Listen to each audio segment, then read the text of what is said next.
The important thing is not to stop questioning.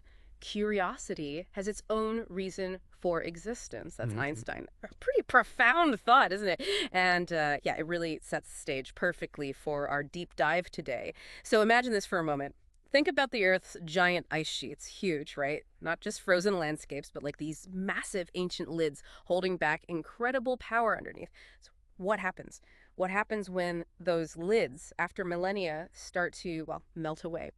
Today, we are taking a deep dive into a really surprising and, yeah, potentially kind of alarming connection. It's the one between our planet's melting glaciers and the awakening of its sleeping giants, its volcanoes. We've got recent scientific warnings, particularly from the Goldschmidt Conference, and some really crucial insights from a recent article in Down to Earth, or DTE, that we'll be critically discussing. Our mission today, to unpack the mechanics behind this, look at the global implications, and understand why it matters, especially for climate predictions and, for anyone keeping up with current affairs, environmental science, and maybe particularly for those of you preparing for exams like the UPSC, where understanding these kinds of complex Earth system interactions is, well, pretty vital. It's fascinating, really, how these two things, ice, cold, seemingly static, Yeah. and then the fiery heat of volcanoes, how they're actually proving to be intricately linked. Right. It feels completely counterintuitive at first. Totally.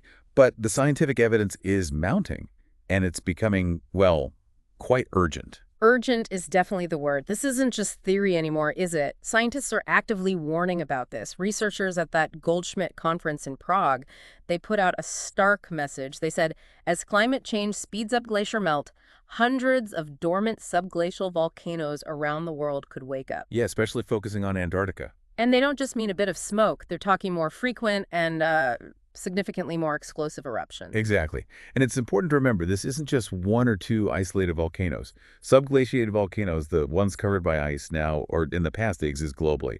You've got Okay. them in Iceland, obviously, which is kind of the classic example, but also places like British Columbia in Canada and, as you said, Antarctica. Huge regions. And Antarctica isn't just another region. You mentioned it's the big. By far, it's the largest glaciavolcanic province on Earth. It's often overlooked just how vast it is. How vast are we talking? About 5,000 kilometers long. Yeah. Think Lisbon to Beijing, roughly. That sort of scale. Wow. Yeah. Stretching from the South Sandwich Islands through the Antarctic Peninsula, Marie Birdland, even into East Antarctica. So the potential scale of activity there, it's just staggering to think about. It really is. But is this whole idea ice melt triggering eruptions, is it completely new, or have we known about this? That's a good point. It's not entirely new. The basic link, especially in Iceland, has actually been recognized since the 1970s. Ah, okay. So Iceland was the early case study. Precisely. Iceland's geology is unique glaciers sitting right on top of active volcanic systems. It's like a natural lab for this kind of thing. So the principle isn't brand new, but let's say the global scale and the urgency, that's definitely new, driven by the accelerating pace of climate change we're seeing now. Okay, so Iceland gave us the clue, but recent science has really dug into the how and the where else. Can you walk us through how researchers pinned down the actual mechanism beyond just seeing a correlation in Iceland? Absolutely. A really pivotal moment was a 2022 study. It was published in the Bulletin of Volcanology, a major journal in the field. This was led by Pablo Moreno-Jaeger at the University of Wisconsin-Madison, working with Jamie Farquharson from Strasbourg and others. And their research didn't just suggest a link, it suggested that melting glaciers specifically could lead to not just more eruptions, but more severe ones. More severe. Okay. And Moreno Jaeger himself said this isn't just Iceland anymore, right? He was very clear on that. He said, yes, we see it in Iceland, but this is absolutely set to happen in Antarctica.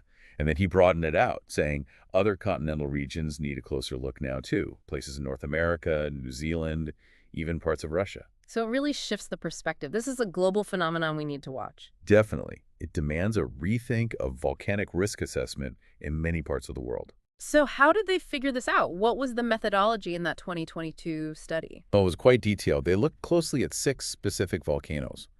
One key site was the Mochochochuenco complex in Chile's southern volcanic zone. Why those ones? They're considered among the most hazardous in that region, even though they're dormant right now.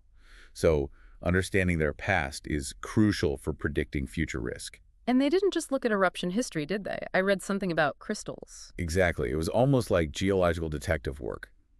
They used dating techniques, of course, to get the eruption timelines. But the really clever part was analyzing tiny crystals embedded within the rocks thrown out by past eruptions. Like little time capsules. Precisely. These crystals basically record the conditions, the pressure, the temperature when the magma was forming deep underground. By studying them, the researchers could figure out how the sheer weight of the ice sheets affected the magma beneath. It's like reading a pressure gauge from thousands of years ago. That's incredible. So what did these crystal diaries reveal about the mechanism? How does the ice cause an eruption?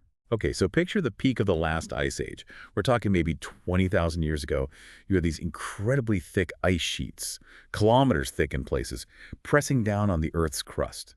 An immense weight. Right, like a giant lid. Exactly. Yeah. This massive pressure did two things. First, it suppressed eruptions, kept things contained.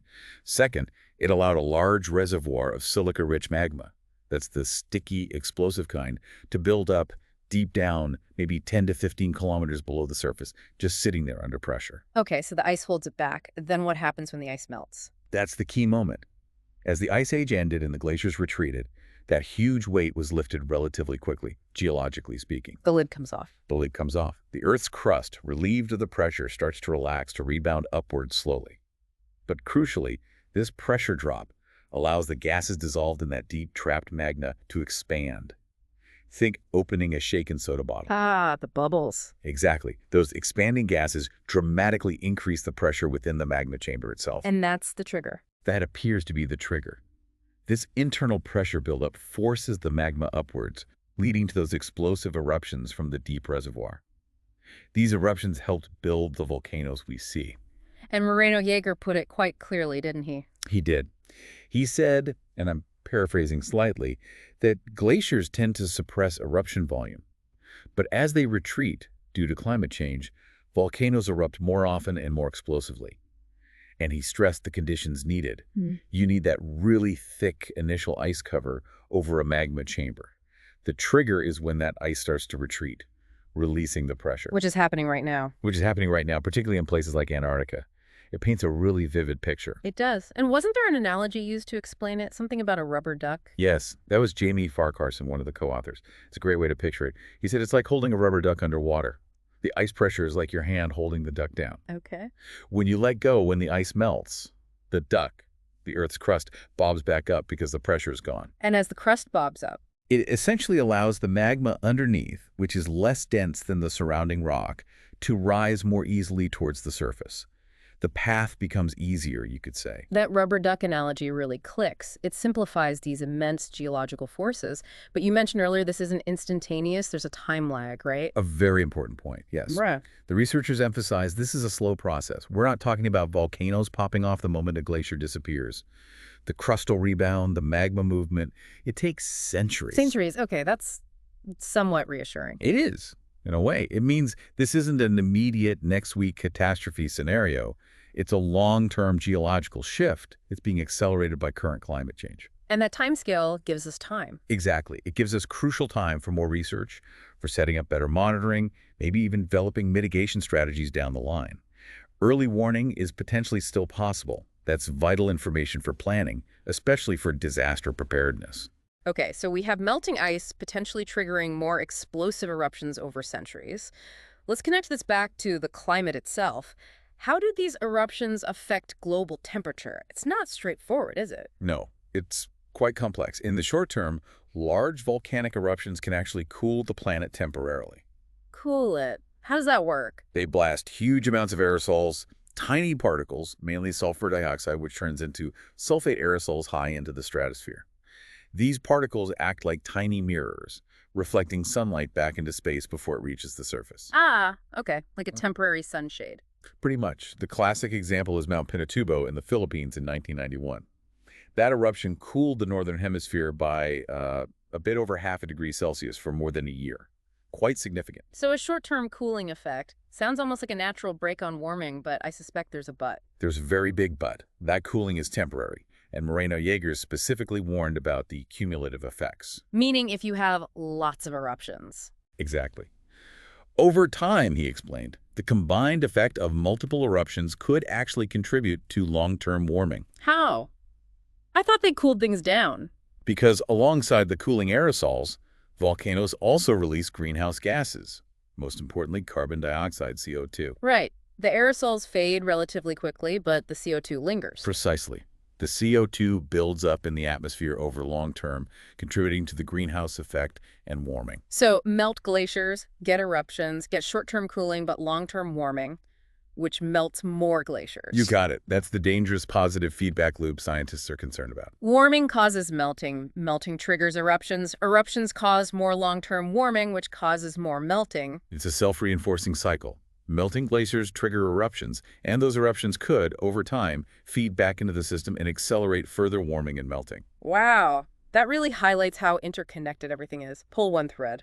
And you potentially start unraveling something much bigger and much slower that we're only just beginning to fully understand. It shows how our current actions can trigger these profound long-term geological responses. This deep dive has really opened up, well, a whole layer of complexity beneath the surface, hasn't it? It shows the surprising, powerful connection, melting ice, awakening volcanoes, and these complex climate feedbacks that could follow. Understanding these long geological timescales, these deep Earth processes, it's not just academic, it feels absolutely vital for our future planning for understanding the full scope of climate change. And for anyone, trying to get a solid grasp on environmental science, maybe for exams like the UPSC or just to be informed, these connections are really key. So it leaves us with a pretty big question to ponder, doesn't it? As we continue to change our climate, what other sleeping giants, what other slow motion geological shifts might we be unknowingly nudging awake? And maybe more importantly, how much time do we really have to understand them before their effects become truly profound? We really hope this discussion has given you some valuable insights into this really critical emerging topic, hopefully sparking some new questions for you. If you found this deep dive useful, please do like and subscribe to The Deep Dive for more explorations like this one. And we genuinely want to hear from you. Leave your comments below, any questions you have. Or maybe topics you'd like us to tackle in future deep dives. Let us know. Your input really helps us shape these conversations. Until next time, keep questioning.